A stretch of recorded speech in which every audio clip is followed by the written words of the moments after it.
Lamentations, chapter 1. Jerusalem's streets, once bustling with people, are now silent. Like a widow broken with grief, she sits alone in her mourning. Once the queen of nations, she is now a slave. She sobs through the night, tears stream down her cheeks. Among all her lovers there is no one left to help her. All her friends have betrayed her. They are now her enemies. Judah has been led away into captivity, afflicted and enslaved. She lives among foreign nations and has no place of rest. Her enemies have chased her down, and she has nowhere to turn. The roads to Jerusalem are in mourning, no longer filled with crowds on their way to celebrate the temple festivals. The city gates are silent. Her priests groan. Her young women are crying. How bitterly Jerusalem weeps!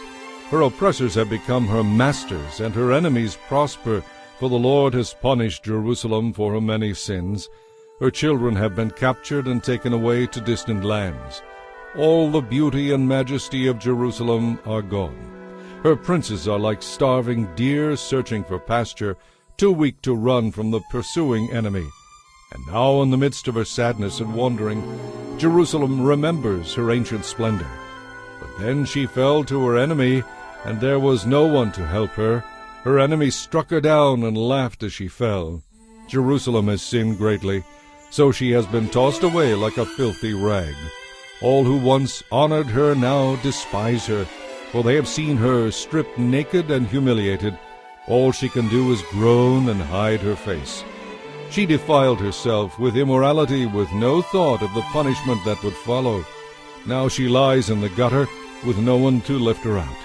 "Lord, see my deep misery," she cries. "The enemy has triumphed." The enemy has plundered her completely, taking everything precious that she owns. She has seen foreigners violate her sacred temple, the place the Lord had forbidden them to enter. Her people groan as they search for bread. They have sold their treasures for food to stay alive. "O Lord, look," she mourns, "and see how I am despised. Is it nothing to you, all you who pass by? Look around and see if there is any suffering like mine, which the Lord brought on me in the day of his fierce anger. He has sent fire from heaven that burns in my bones. He has placed a trap in my path and turned me back. He has made me desolate, racked with sickness all day long. He wove my sins into ropes to hitch me to a yoke of captivity. The Lord sapped my strength and gave me to my enemies. I am helpless in their hands. The Lord has treated my mighty men with contempt. At his command a great army has come to crush my young warriors. The Lord has trampled his beloved city as grapes are trampled in a winepress. For all these things I weep. Tears flow down my cheeks. No one is here to comfort me. Any who might encourage me are far away. My children have no future, for the enemy has conquered us. Jerusalem pleads for help, but no one comforts her. Regarding his people, the Lord has said, "Let their neighbors be their enemies. Let them be thrown away like a filthy rag." And the Lord is right, she groans, for I rebelled against him. Listen, people everywhere, look upon my anguish and despair, for my sons and daughters have been taken captive to distant lands. I begged my allies for help, but they betrayed me. My priests and leaders starved to death in the city, even as they searched for food to save their lives. Lord, see my anguish. My heart is broken, and my soul despairs, for I have rebelled against you. In the streets the sword kills, and at home there is only death. Others heard my groans, but no one turned to comfort me. When my enemies heard of my troubles, they were happy to see what you had done. Oh, bring the day you promised, when you will destroy them as you have destroyed me. Look at all their evil deeds, Lord. Punish them, as you have punished me for all my sins. My groans are many, and my heart is faint. Chapter 2. The Lord in his anger has cast a dark shadow over Jerusalem. The fairest of Israel's cities lies in the dust, thrown down from the heights of heaven. In his day of awesome fury, the Lord has shown no mercy, even to his temple. Without mercy, the Lord has destroyed every home in Israel. In his anger, he has broken down the fortress walls of Jerusalem. He has brought to dust the kingdom and all its rulers. All the strength of Israel vanishes beneath his fury. The Lord has withdrawn his protection as the enemy attacks. He consumes the whole land of Israel like a raging fire. He bends his bow against his people as though he were their enemy. His strength is used against them to kill their finest youth. His fury is poured out like fire on beautiful Jerusalem. Yes, the Lord has vanquished Israel like an enemy. He has destroyed her forts and palaces. He has brought unending sorrow and tears to Jerusalem. He has broken down his temple as though it were merely a garden shelter. The Lord has blotted out all memory of the holy festivals and Sabbath days. Kings and priests fall together before his anger. The Lord has rejected his own altar. He despises his own sanctuary. He has given Jerusalem's palaces to her enemies. They shout in the Lord's temple as though it were a day of celebration. The Lord was determined to destroy the walls of Jerusalem. He made careful plans for their destruction. Then he went ahead and did it.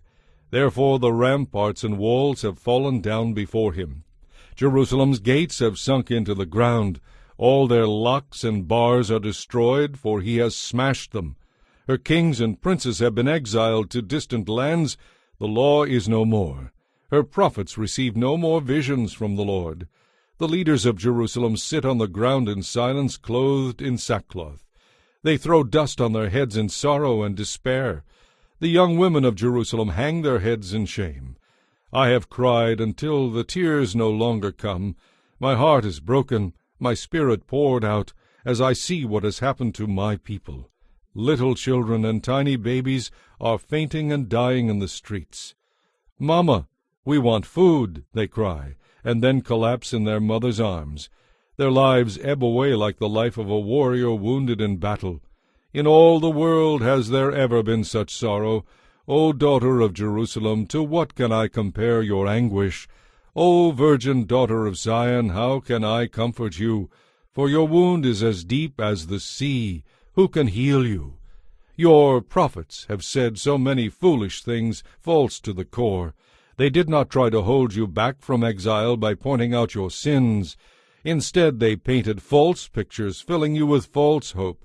All who pass by jeer at you. They scoff and insult Jerusalem, saying, "Is this the city called most beautiful in all the world, and joy of all the earth?" All your enemies deride you. They scoff and grind their teeth and say, "We have destroyed her at last. Long have we awaited this day, and it is finally here." But it is the Lord who did it, just as he warned. He has fulfilled the promises of disaster he made long ago. He has destroyed Jerusalem without mercy, and caused her enemies to rejoice over her and boast of their power. Cry aloud before the Lord, O walls of Jerusalem. Let your tears flow like a river. Give yourselves no rest from weeping day or night. Rise during the night and cry out. Pour out your hearts like water to the Lord. Lift up your hands to him in prayer. Plead for your children as they faint with hunger in the streets. O Lord, think about this, Jerusalem cries. You are doing this to your own people. Should mothers eat their little children, those they once bounced on their knees? Should priests and prophets die within the Lord's temple? See them lying in the streets, young and old, boys and girls, killed by the swords of the enemy. You have killed them in your anger, slaughtering them without mercy. You have invited terrors from all around, as though you were calling them to a day of feasting. In the day of the Lord's anger, no one has escaped or survived. The enemy has killed all the children I bore and raised. Chapter 3. I am the one who has seen the afflictions that come from the rod of the Lord's anger. He has brought me into deep darkness, shutting out all light. He has turned against me. Day and night his hand is heavy upon me. He has made my skin and flesh grow old. He has broken my bones. He has attacked me and surrounded me with anguish and distress. He has buried me in a dark place like a person long dead. He has walled me in, and I cannot escape. He has bound me in heavy chains, and though I cry and shout, he shuts out my prayers. He has blocked my path with a high stone wall. He has twisted the road before me with many detours. He hid like a bear or a lion waiting to attack me. He dragged me off the path and tore me with his claws, leaving me helpless and desolate. He bent his bow and aimed it squarely at me. He shot his arrows deep into my heart. My own people laugh at me. All day long they sing their mocking songs. He has filled me with bitterness. He has given me a cup of deep sorrow to drink. He has made me grind my teeth on gravel. He has rolled me in the dust. Peace has been stripped away, and I have forgotten what prosperity is. I cry out, my splendor is gone. Everything I had hoped for from the Lord is lost. The thought of my suffering and homelessness is bitter beyond words. I will never forget this awful time as I grieve over my loss. Yet I still dare to hope when I remember this. The unfailing love of the Lord never ends. By his mercies we have been kept from complete destruction. Great is his faithfulness. His mercies begin afresh each day. I say to myself, the Lord is my inheritance, therefore I will hope in him. The Lord is wonderfully good to those who wait for him and seek him. So it is good to wait quietly for salvation from the Lord, and it is good for the young to submit to the yoke of his discipline. Let them sit alone in silence beneath the Lord's demands. Let them lie face down in the dust. Then at last there is hope for them. Let them turn the other cheek to those who strike them. Let them accept the insults of their enemies. For the Lord does not abandon anyone forever. Though he brings grief, he also shows compassion according to the greatness of his unfailing love. For he does not enjoy hurting people or causing them sorrow. But the leaders of his people trampled prisoners underfoot. They deprived people of their God-given rights in defiance of the Most High. They perverted justice in the courts. Do they think the Lord didn't see it? Can anything happen without the Lord's permission?